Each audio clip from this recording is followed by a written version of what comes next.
Одно з месцаў добраўпарадкавання – гарадскі сад. Тут прыбіраюць лісце і высаджваюць дрэвы.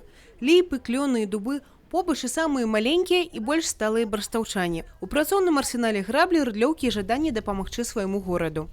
Чувства переполняют, потому как мы понимаем, что такое озеленение. Это меньше будет пыли, она будет оседать на деревья, больше будет кислорода. В общем, для здорового образа жизни это необходимо. Лічба новых саженцаў немаленькая – 160. Сваю алею заклалі і маладыя пары.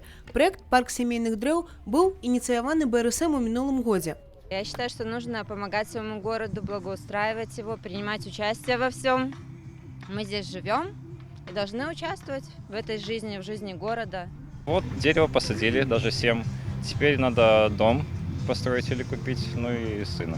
До акции посадки дрэў барстаўчане долучились целыми семьями. Уже в настоящее время посадили около 4 деревьев. Мы надеемся, что в будущем эти деревья будут украшать наш город, делать экологически чистым. Ну и, конечно же, радовать людей, которые гуляют по данному парку и наслаждаются красотой природы.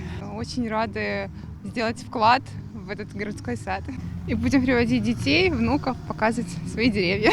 Брэст утульны, Брэст зялёны, эка-брэнд горада, як абавязковая частка яго партрэта. І работы ў гэтым накірунку вядуцца актыўныя. Толькі з пачатку года было высаджана каля 12 тысяч дрэў. Город Брест – зеленый город.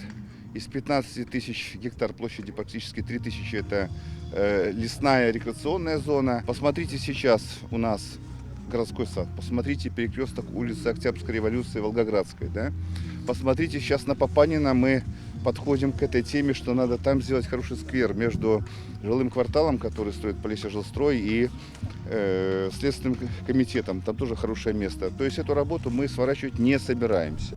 Старшыня гарвыканкама разом з спецыялістамі абмеркавалі і далейшае развіццё набярэжнай, больш амбіцыйныя планы – працягнуць пешаходны маршрут уздоўж Мухаўца да мемарыяльнага комплекса. Наработанная нормальная методология по набережной, нормальный проект, предусматривающий формат и бюджетных ассигнований, и внебюджетных ассигнований в формате государственно-частного партнерства.